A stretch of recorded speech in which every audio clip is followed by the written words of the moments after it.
제가 이 책을 기획하고 이 행사를 기획하면서 여러분들하고 가장 나누고 싶은 얘기를 앞으로 2시간 동안 하고 싶습니다. 그 중에 약 한 1시간 반 정도는 제 얘기를 하고 또 한 30분 정도는 여러분들의 좀 질문을 받아서 했으면 합니다. 제가 말씀드릴 내용은 87페이지에 나와 있습니다.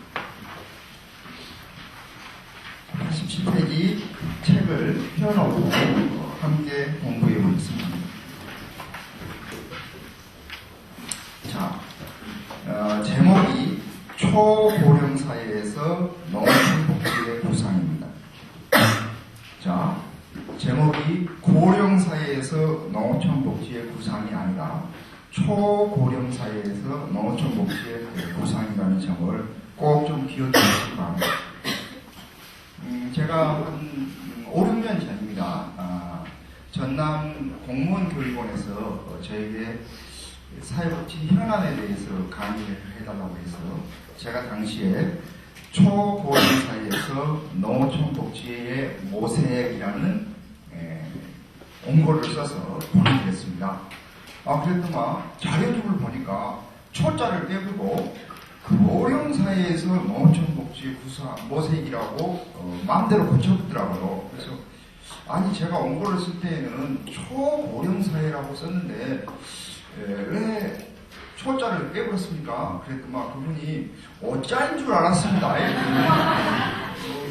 예, 오자예요. 그랬더니 요즘 우리 국가에서 저출산 고령사회 대책을 세우고 있지 않습니까?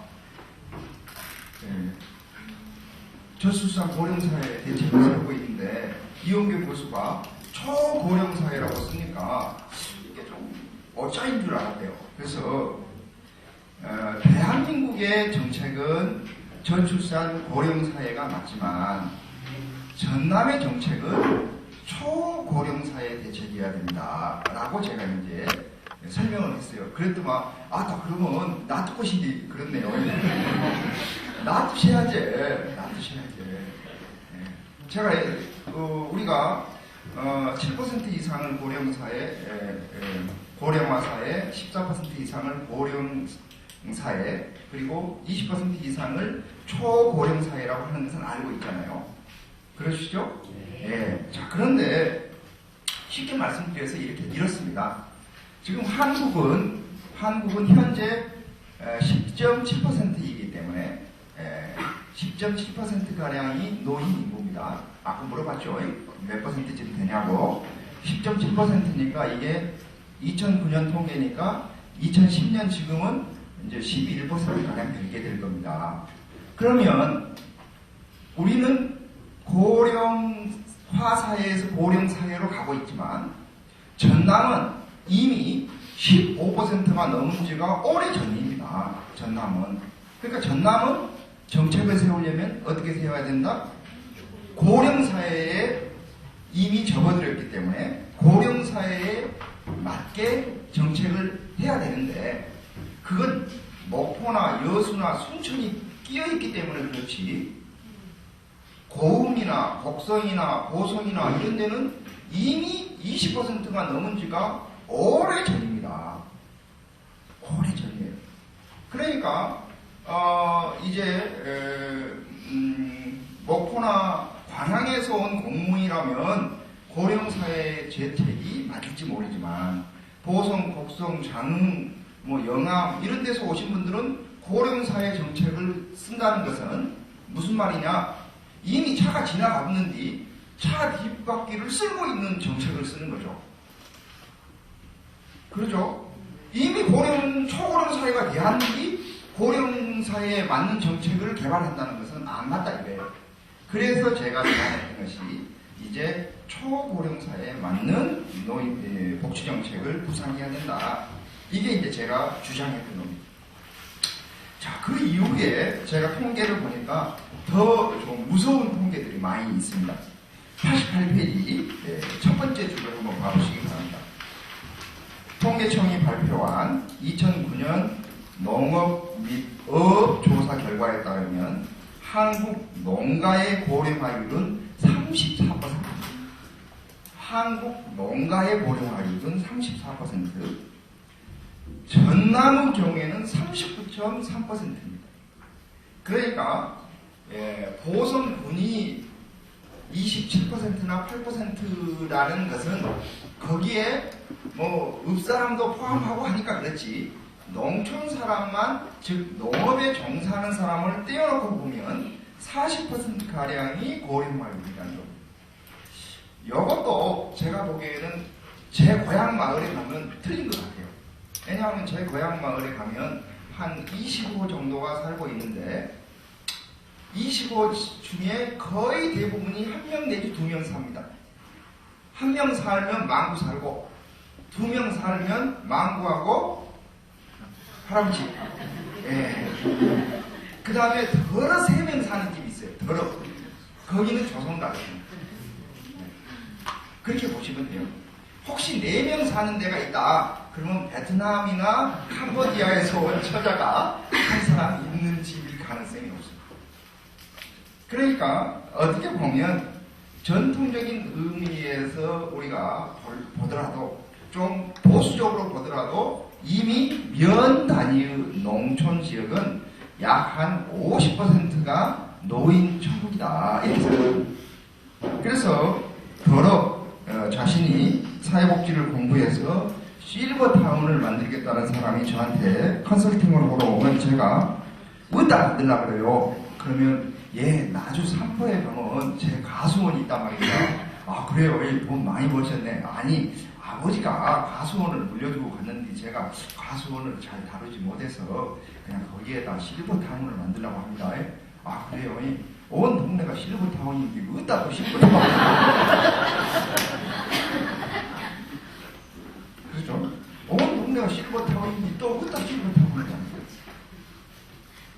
자 그래서 저는 이제 농촌의 상황을 사람들이 많이 얘기하는데 농촌 복지에 대해서 생각해보고 뭔가 대안을 마련해야 할 때가 되었고 제가 보기에는 굉장히 늦은 감이 있습니다. 늦은 감이 있습니다. 다행히 전남도에서는 당시 제가 사회복지반에 가서 이런 얘기를 했었는데 이런 이야기는 사회복지사반에 가갖고 소란이 없습니다.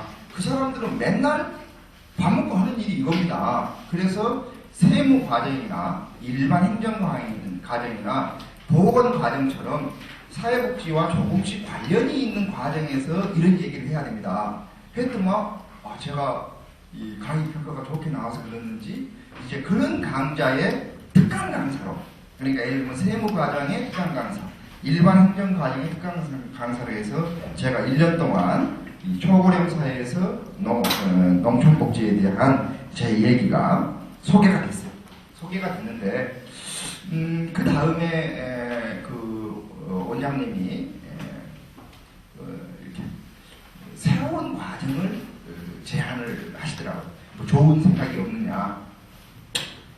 그때가 아마 원장님이 취임하고 한 1년 정도 되어서 외래 강사들에게 밥 한 끼 사는데 아무 이유 없이 밥을 살 수가 없잖아요. 그래서 외래 교수와의 간담회 해가지고 이제 그 간담회에 뭐 기록을 남겨놔야 되는데 그래서 아마 의례적으로 물었던 것 같아요. 새로운 뭐 과정이. 그래서 제가 사회복지 과정만 가지고는 안 되고 노인복지 과정을 만드셔야 된다 라고 제안을 했어요. 그랬더니 바로 채택이 됐습니다. 그 이유가 사회복지 일반에 대한 이야기와 노인복지에 대한 이야기는 또 다를 수가 있잖아요. 그래서 이제 전남 공무원교육원에서 노인복지 과정이 개설이 됐는데 또 전화가 왔어요. 근데 누가 강의를 해야 됩니까? 그래서 제가 이 사람 저 사람 몇 분 소개해드렸는데 계속 더 없냐고 그러더라고요. 그래서 이제 전문가들은 제가 다 알려드린 것 같습니다. 그래서 저희 대학의 우리 정사영 교수님이랑 함철호 교수님이랑 다 추천을 해드렸는데 그래서 왜 나를 안 추천하냐 이거예요. 그래서 저는요 학교에 가면 청소년 복지 전문가라고 알려져가지고 제가 노인복지 강의한다면 쫓겨날 겁니다. 그랬더만 기획을 했기 때문에 저한테 한강대 꼭 맡아달라고 해서 제가 1년 동안 다 강의를 한 적이 있습니다. 그때 제가 많은 공무원들을 만나서 제가 공직자들에게 그런 이야기를 했습니다. 여러분들이 군청이나 혹은 묵사무소, 면사무소에 가면 주사님이지만 해당 분야 업무에 있어서는 여러분들이 대통령하고 다를 바 없습니다. 많은 사회복지를 하시는 분들이 공무원이 바뀌면 세상이 바뀐다라고 생각하고 있습니다. 근데 제가 보기에는 여러분들이 바뀌어야 복지가 바뀔 수 있습니다. 라고 하면서 제가 그분들에게도 많은 아이디어를 드리고 또 그분들로부터도 제가 아이디어를 굉장히 많이 받았습니다. 어떻게 하면 농촌의 복지를 변화시킬 것인가. 자, 아마 농촌 복지의 필요성에 대해서는 여러분들 중에 한 분도 부정하는 분이 없을 겁니다. 그러면 농촌 복지를 어떻게 할 것인가 하는 것에 대한 저의 생각을 말씀드리고 또 여러분들의 의견도 들었으면 합니다. 우선 저의 생각은 이렇습니다. 우리는 무슨 사업을 한다면 제일 먼저 계획을 세웁니다. 예를 들면 농촌복지, 아마 현재 우리 정부에도 농어촌복지와 관련된 계획이 두 가지나 있습니다. 농어촌복지에 대한 계획도 있고 삶의 질과 관련된 계획도 있습니다. 자, 그러면 그것만 있습니까? 또 지역사회 협의체가 중심이 되어 하는 지역사회 복지 계획도 나오고 또 그것만 있습니까? 보건도 관련 계획도 나오고. 자, 그래서 계획이 나오면 그 다음에는 뭐 하냐? 그럴듯한 건물을 짓습니다. 예를 들어서 지역사회의 복지가 좀 안 되는 것 같습니다. 그러면 지역사회 복지관을 짓습니다. 왜 청소년 사업은 안 됐다요? 그럼 청소년 수련관을 먼저 짓습니다. 노인복지가 안 됐다요? 그러면 노인복지 시설부터 덜큰 짓습니다. 자, 그런데 지금 농촌 지역에 있는 많은 건물들 봐보세요. 그 중에 제가 보기에는 대표적인 건물 중에 예를 들면 2004년 무슨 부 지원 사업 창고 하나 있고 무슨 부 지원 사업 해가지고 농기계 보관 창고 하나 있고 또 무슨 지원 사업 해가지고 저원 창고 있고 또 무슨 지원 사업 해가지고 또 무슨 가공 하는 시설 만들어져 있습니다. 한번 여러분들 들어가 보시기 바랍니다. 건물 짓는데 수억이 들어가고 그 안에 저원 저장 청구 같은 경우에는 기자재만 해도 억대가 들어갑니다. 그런데 1년 이상 제대로 가동된 건물들이 거의 없습니다. 왜냐하면 솔직히 저원 창고 만들어 봐야 저장할 것이 없습니다. 저장해갖고 전기세가 나오는 것이 거의 없어요. 그러니까 지을 때는 그냥 열심히 지어놨는데 영수증 처리하고 사진 찍고 보내보면 끝입니다. 그 다음에 어떻게 운영되는지는 잘 몰라요. 아마도 농촌 지역에서 30년 이상 사신 분들은 과거 한때 모든 동네마다 새마을회관이 있었던 거 기억하실 겁니다. 근데 그 새마을회관에 누가 새마을 회의를 하냐? 서생원들이 모여서 회의를 해요. 그러니까 한 30년 지나면 보기 싫고 흉측하고 쓰레기만 있으니까 다 부셔봅니다. 근데 한때 우리는 회관을 얼마나 많이 지어졌겠습니까? 그래서 저는 우리가 농촌복지를 할 때에는 뭔가 지금까지의 접근 방법과는 달라야 된다. 그런데 제가 보기에는 자칫 잘못하면 건물 지을 가능성이 대단히 높습니다. 아마도 자치단체 장의 입장에서는 건물 하나 이렇게 지어놓은 것만큼 가시적인 성과가 없을 것입니다만 그 건물을 어떻게 운영할 것인가에 대한 노하우는 없을 뿐만 아니라 그 건물을 유지하고 하려면은 사업비가 필요하고 사람이 필요한데 그 사업비나 인건비에 대해서는 별 생각이 없습니다. 지어놓고 말할 뿐입니다. 그나마 제가 보기에는 지어놓고도 주민들이 꾸준하게 사용하는 것은 우산각하고 경로당인 것 같습니다.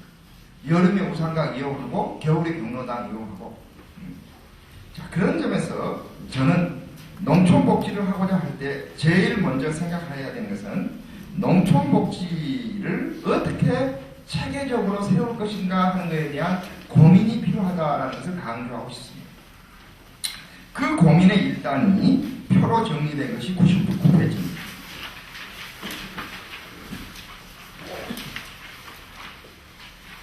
오늘 제 다음에 배충진 교수님이 아마 이 얘기를 하시게 될 겁니다. 한국의 그동안에 그 농촌과 관련된 많은 정책들은 별로 없었다 이렇게 주장을 합니다. 즉 농업 정책은 있었지만 농민 정책이나 농촌 정책은 별로 없었다 이런 얘기입니다. 아마 저처럼 어린 시절에 통일비를 먹고 자란 세대의 경우에는 한때 그런 기억이 납니다. 제가 지금도 제일 뚜렷하게 기억나는 것이 70년대 말이나 80년대 초쯤 되지 않을까 싶은데 길가에다가 모내기를 하기 위해서 모판을 만들어 놨습니다. 그런데 어느 날 갑자기 명 직원들이 와서 밟아버렸어요. 물론 다 밟지는 않고 그 길가에 조금 한두 등만 형식적으로 받고 가긴 했어요. 이 양반도 미안스러우니까. 뭐냐면 왜 통일별을 안 하고 일반별을 심여 그것도 찾길가에서. 저희 마을이 또 찾길가에 있었습니다. 어느 날 갑자기요 이웃집 이형을 날개를 엮어놨는데 누가 낫으로 치고 가버렸어요. 왜 슬러티 안 이어? 슬러티 열라고. 슬레이트 지붕 열라고 날개를 그때는 그런 시절이었습니다. 그때는. 그러니까 이분들이 생각하는 것은 농업정책입니다.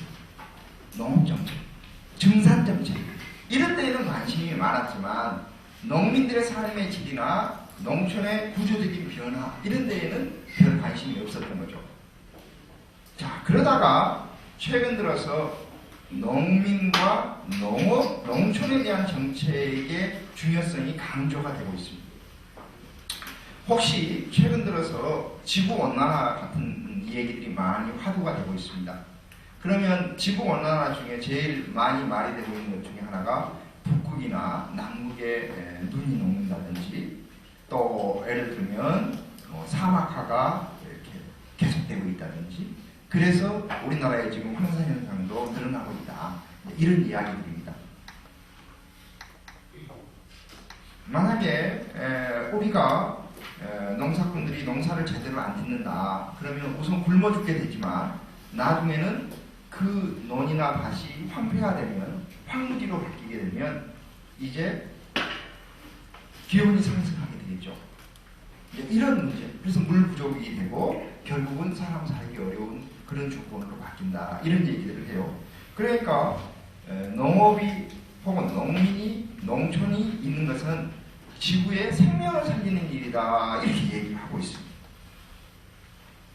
자, 그런데 제가 몇 년 동안 외국을 좀 다녀보니까 농업 가지고 외국과 경쟁하기에는 참으로 좀 힘들겠다라는 생각이 들었습니다. 우선 우리나라 사람들의 지금 농가의 평균 재배 면적이 아마도 한 3,000평에서 5,000평 가량 될 겁니다. 그러면 대체로 우리가 300평을 한 마재기로 한다면 한 15마재기 내외 정도 될 거예요. 그렇기 때문에 15마재기에서 우리가 쌀 농사를 한다. 그러면 조수익이 얼마쯤 나올까요? 한 마재기에서 쌀이 5가마니가 나온다고 해도 조수익이 1,000만원 될까 말까 할 겁니다. 그러면 거기서 농약값, 비료때 뭐 인건비 빼고 나면 이양기값, 콤바인값 빼고 나고 건조기값까지 빼고 나면 한 300만원이나 될지 몰라요. 그러니까 실제 수입은 월 25만원이나 될까 말까 할지 모릅니다. 그러니까 뭐 경쟁이 안 되고 미국이나 영국이나 이런 데 가고 제가 영국은 가서 보니까 우리로 말하면 그냥 조그마한 마을 하나 정도가 있을 만한 농토에 집 한 채 있습니다. 농사꾼들이 이런 모습이 보이지 않습니다. 그러면 미국은 어떻느냐? 비행기를 타고 한 1시간 정도를 가는 데에도 계속 농장입니다. 겁도 안 나더라고요. 비행기를 타고 한 1시간을 가는데도 계속 농장이에요. 그러니까 아마도 농업만 가지고 우리가 경쟁력을 얘기하기는 대단히 어려울 것입니다. 그런데 농민, 농촌과 함께 싸잡아서 얘기를 하면 우리가 생각해 볼 점이 굉장히 많습니다. 그래서 이 배충진 선생님이 이따 얘기를 더 하겠습니다만 농업에 대해서만 초점을 두면 경쟁력이 없는 것처럼 보이지만 농민과 농촌을 함께 싸잡아서 보면 우리가 생각해 볼 점들이 굉장히 많다. 이걸 제가 먼저 좀 강조하고 싶습니다. 자, 그런데 저는 현재 우리 사회의 가장 큰 문제는 농촌에 대한 투자가 적은 것도 문제지만 농촌에 대한 투자를 보다 변화된 사회에 맞게 하지 못하는 것이 문제이지 않나 저는 그런 생각을 갖습니다. 예를 들면 이런 겁니다. 제가 고향이 보성이다 보니까 지금도 부모님이 보성에 사셔서 가끔 이런 전화를 받습니다. 토요일 오후나 일요일 됐는데 아야 이번 주말에는 안 내려오냐? 제가 뭐 효자면 주말마다 내려가겠습니다만 그런 형편이 못해서 별 계획이 없는데요. 근데 너가 아버지가 좀 이상해야. 어찌게 이상한데요? 너가 아버지는 괜찮다고 했니? 이렇게 장화를 신다가 넘어져갖고 깨끗단 말이야. 그래요? 그러면 약을 좀 지어다 드시지. 근데 약국이 없어야. 제가 자란 유럽면이라는 데에는 어렸을 때 약방 2개 있었는데 지금은 그냥만들 돌아가신 이후로 약방조차 없습니다. 그러니까 뭐 약방조차 없어진 지가 한 20년 되었습니다. 그럼 동네 가서 좀 하시지. 오늘 일요일이란 말이야. 그럼 왜 일요일은 약국 문 안 열어요? 그 사람들도 다 광주 가불제. 처방전 없으면 뭐 이렇게 전문 의약품을 살 수가 없고 뭐 바카스나 팔아갖고는 일당이 안 나오니까 아마도 일요일날 가보면 그래서 얼마나 아프디요. 그랬더만 너가 아버지는 괜찮단디 내가 볼게 꼭 좀 약을 좀 지어다 줬으면 좋겠다. 그래서 제가 이제 밟으면 55분이면 갑니다. 저희 집을. 그래서 이제 갔어요. 갔더만 제가 생각했던 것보다는 많이 다치셨더라고요. 그래서 그래요. 그럼 병원에 좀 갑시다. 그랬더니 병원에 붙으려고 병원에 가요. 피도 다 멈춰붙고 괜찮은 너희 엄마가 혹사를 떨었었다. 그래도 좀 여기까지 왔으니까 제가 어쨌든 아카덴키라도 하나 사다가 발라드리고 가야 저도 도리를 할 거 아닙니까? 그래서 이제 같이 갑시다. 그랬더니 절대 안 간다. 그래서 그러면 뭘 사다 드릴까요? 했더만 이런 거나 좀 사다 주면 도움이 되겠다. 그래서 이제 복례로 갔어요. 자, 저희 집에서 복례까지는 한 15분 정도, 승용차로는 15분 정도, 10분에서 15분 정도. 그 다음에 택시비로는 그게 한 7,000원 정도 되는 그런 거입니다. 그러니까 시골 사람의 입장에서는 택시 타고 가기가 좀 마음이 어려운 거죠. 그래서 갔어요. 갔더만 약국이 2개인데 2개 다 문을 닫아보더라고요. 의원이 하나인데 거기도 문을 닫아보세요. 여기 제가 이제 옆에 주인한테 물어봤, 가게 주인한테. 아마 오늘 일요일이라서 교회가 없을 겁니다. 그러면 좀 여기서 기다리면 될까요? 그 사람들 광주서 왔다 갔다 하지. 광주서 왔다 갔다. 그래서 이제 보성을 갔어요. 보성읍. 보성읍은 또 동네에서 한 20분 갑니다. 자, 근데 약국마다 문을 다 닫아보더라고요. 그래서 거의 돌다가 이제 역전까지 갔습니다. 그랬더만 그분이 저한테 하시는 말씀이 저 문 닫아보면 아마도 오늘 보성 문 다 닫아버렸을 겁니다. 그래서 당신은 병원이 문을 열지 않기 때문에 이렇게 또 응급 환자가 있어서 약을 사러 오는 분이 있어서 차마 문을 못 닫고 있다라고 얘기합니다. 자, 그런데 보성군에는 보건소가 하나고 보건지소가 하나고 보건진료소가 23개가 됩니다. 자, 아니죠. 잘못 말했습니다. 보건소, 보건지소, 진료소 이렇게 되어 있는데 보건소가 하나고 지소가 9개고 이게 되게 면단이 하나 있습니다. 진료소가 15개. 이건 비교적 좀 외진 마을에 있습니다. 그래서 공공의료기관이 몇 개가 있느냐? 무려 25개가 있습니다. 거기서 일하는 직원이 아마도 7, 80명은 될 겁니다. 그런데 아프려면 월요일 날이나 화요일 날 아파야지 토요일 날이나 일요일 날 아프면 안 돼야 그것도 낮에 아파야지 해 질 무렵에 아파갖고 이러면 없다 이거예요. 그래도 보성에 종합병원이라고 있습니다. 아산병원. 그렇기 때문에 그래도 위기가 닥치면 이제 갈 곳이라도 있는데 다른 많은 동네는 그것조차 없다는 겁니다. 그러니까 겉보기에는 공공의료기관이 25개나 있다라고 얘기하지만 주민의 입장에서 보면 아무 쓸모가 없는 겁니다. 평일 밤에나 일요일이나 토요일이나. 그러니까 제가 보기에는 개수가 중요한 것이 아니라 위기에 닥쳤을 때 도움을 줄 수 있는 것이 있느냐가 문제죠. 이건 제가 보니까 농촌복지에만 해당되는 거 아닌 것 같아요.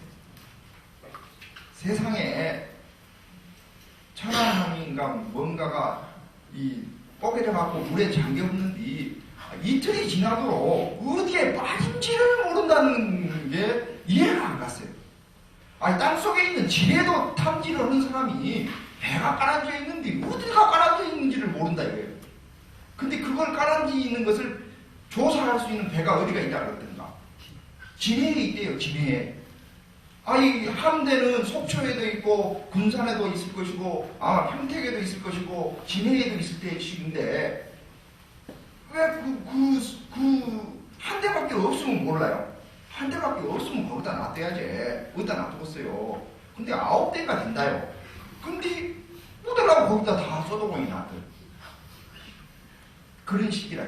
그러니까 자원이 있지만 그 자원을 효과적으로 사용할 수 있는 시스템을 우리가 못 가지고 있는 것이 아닌가 하는 생각을 했습니다.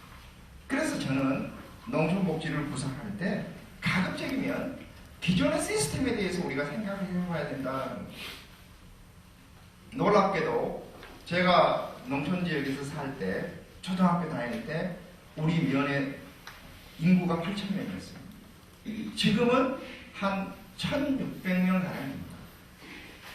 자, 그런데 마을의 개수는 39개입니다. 그때나 지금이나 39개가 딱 그대로 있습니다.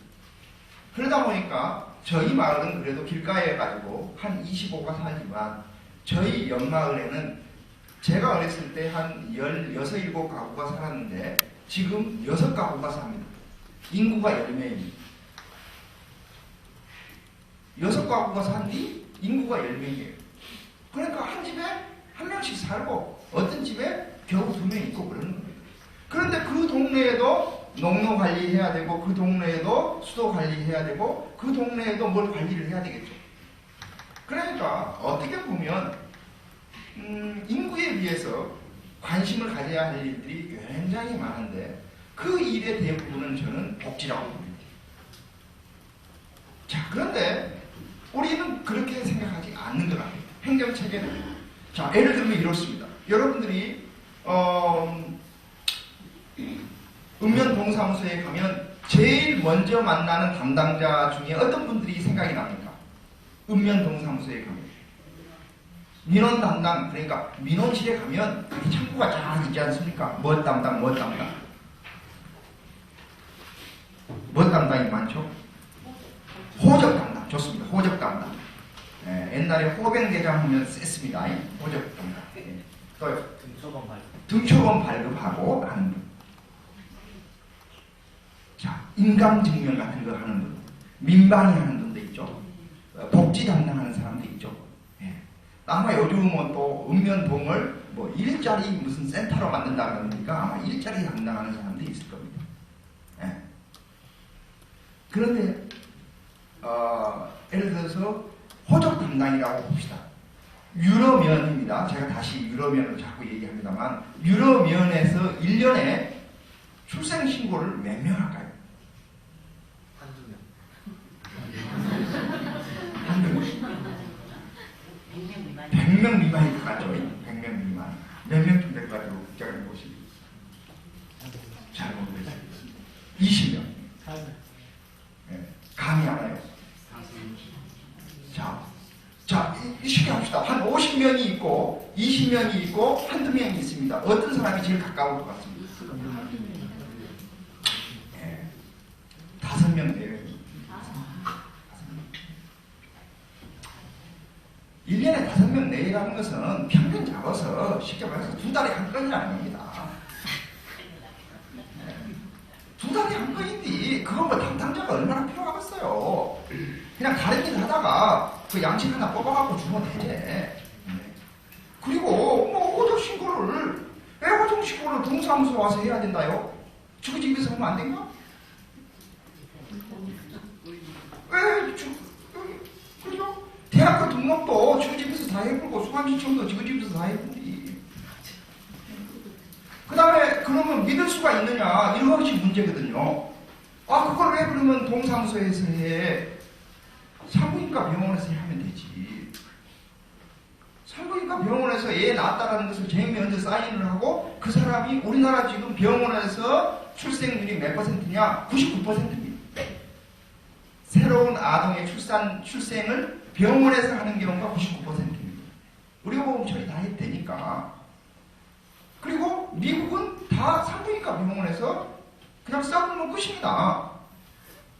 왜 우리는 그거 못해요? 왜 그걸 동사무소 해야 되죠? 제가 보기엔 그렇다 이거예요.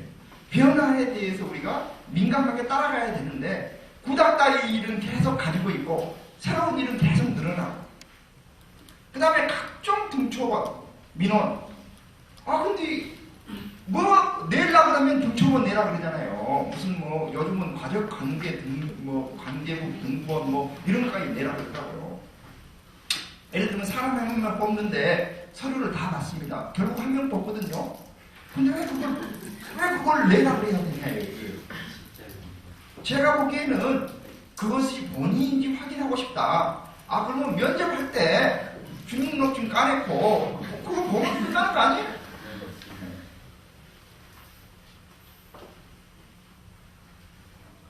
그 사람의 신용을 확인하고 싶다. 그거 간단합니다.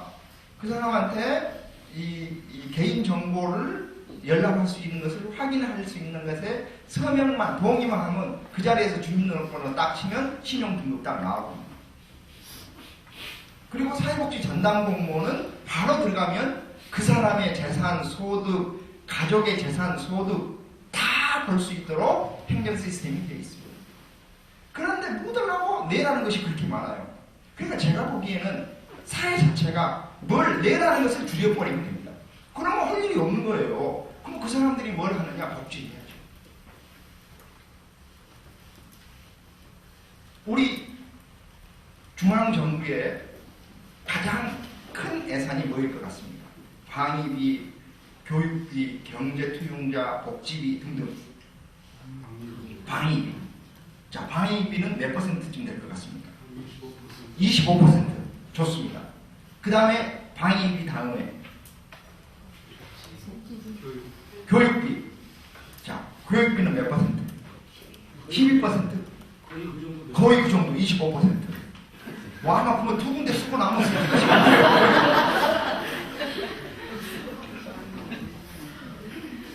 자, 국방비가 현재 12 내지 13%. 12 내지 13%. 국방비. 그러면 복지비는 몇 퍼센트가 될까요? 7, 8%. 또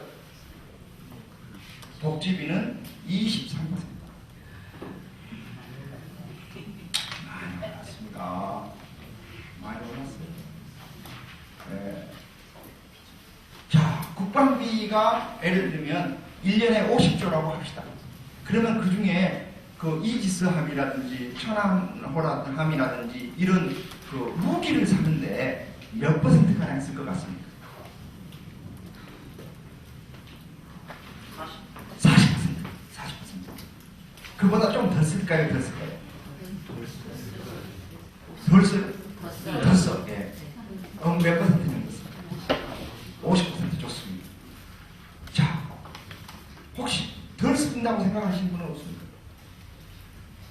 예, 몇 퍼센트?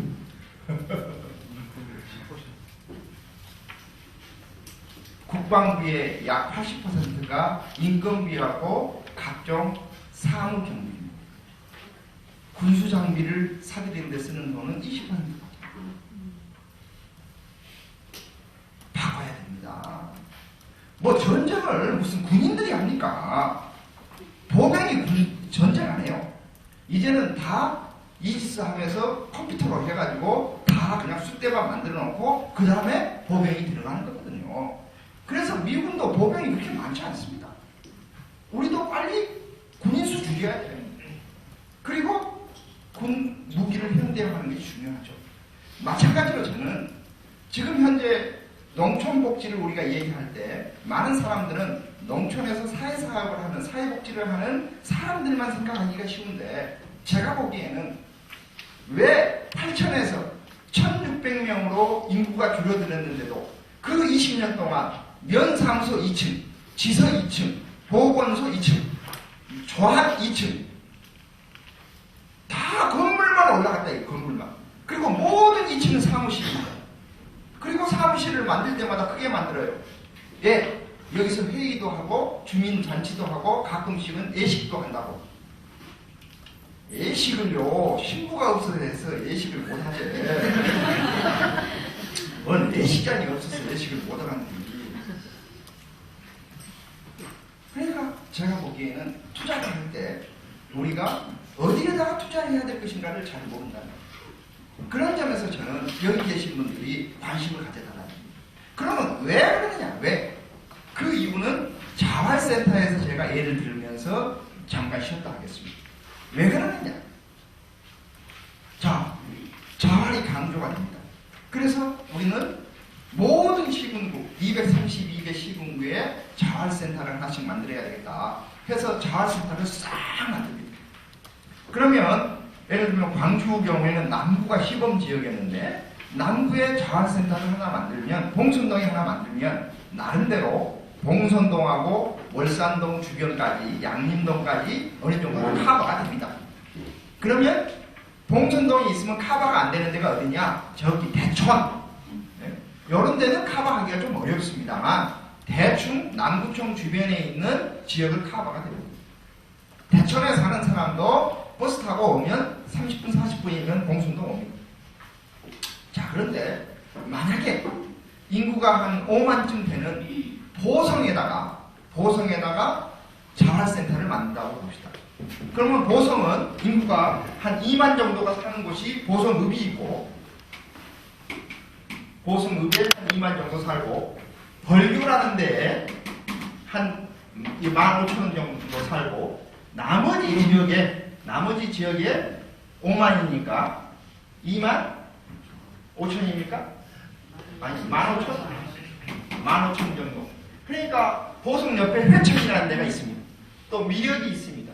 웅치가 있습니다. 그러니까 여기는 보성읍권이라고 볼 수 있고 여기는 조성이 있고 그러니까 벌교권 정도로 되고 제가 사는 동네는 이쪽입니다. 유로, 경백, 문덕, 동네 이른바 북부 사계면입니다.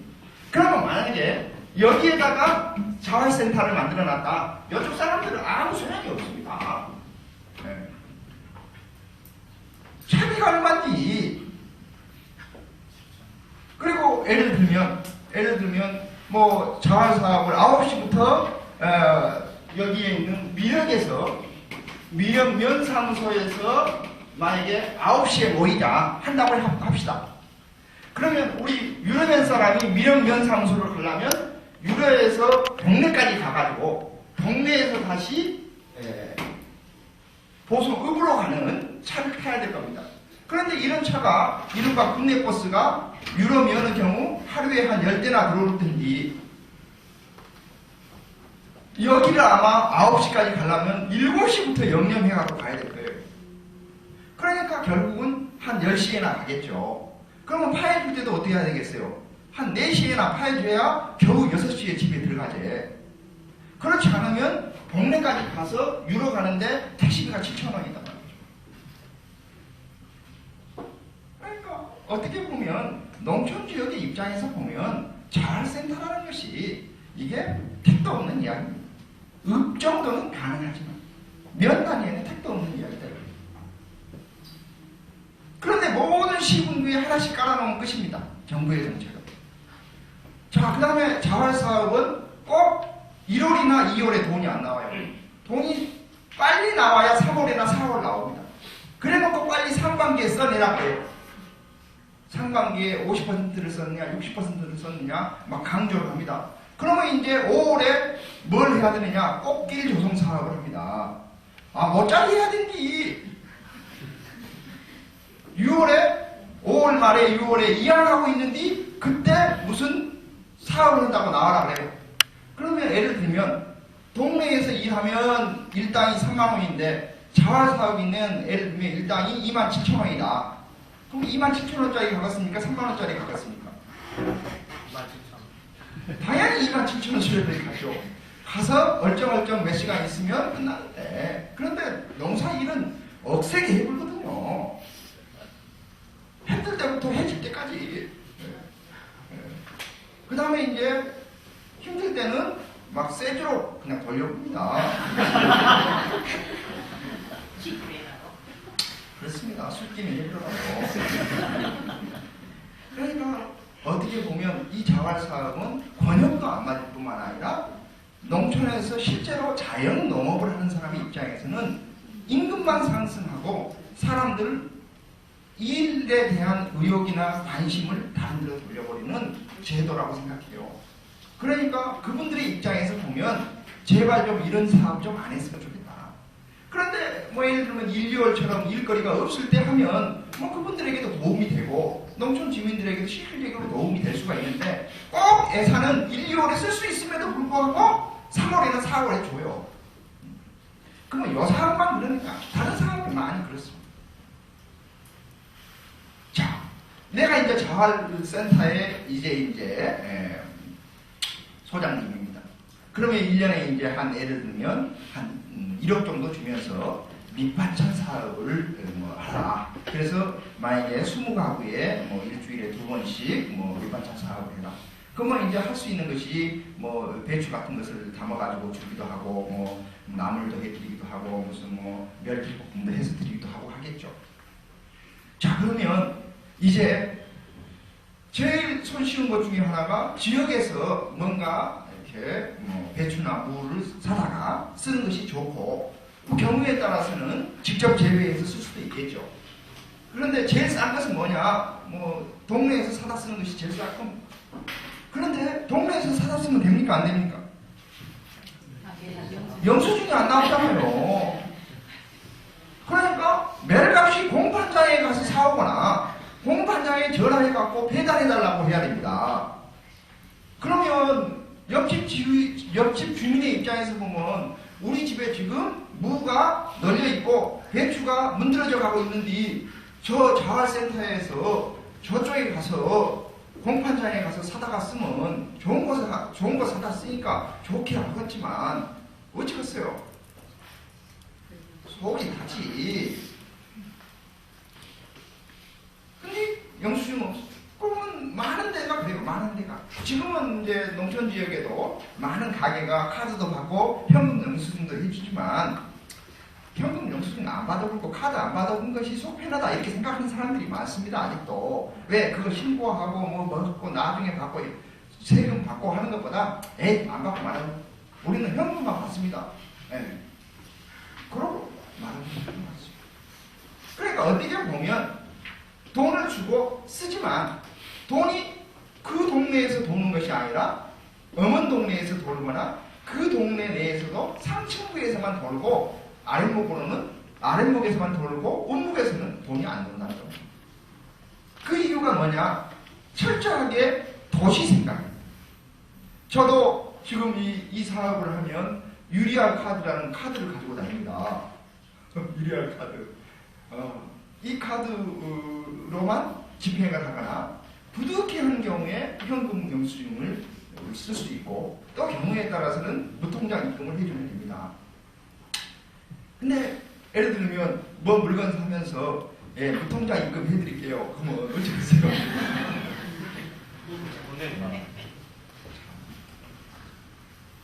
우리는 그게 익숙해 있습니다. 저는 엄청 익숙해 있어요. 저한테 뭐 돈 보내준다고 구좌번호 알려달라고 해보세요. 제가 입에서 줄줄 나옵니다.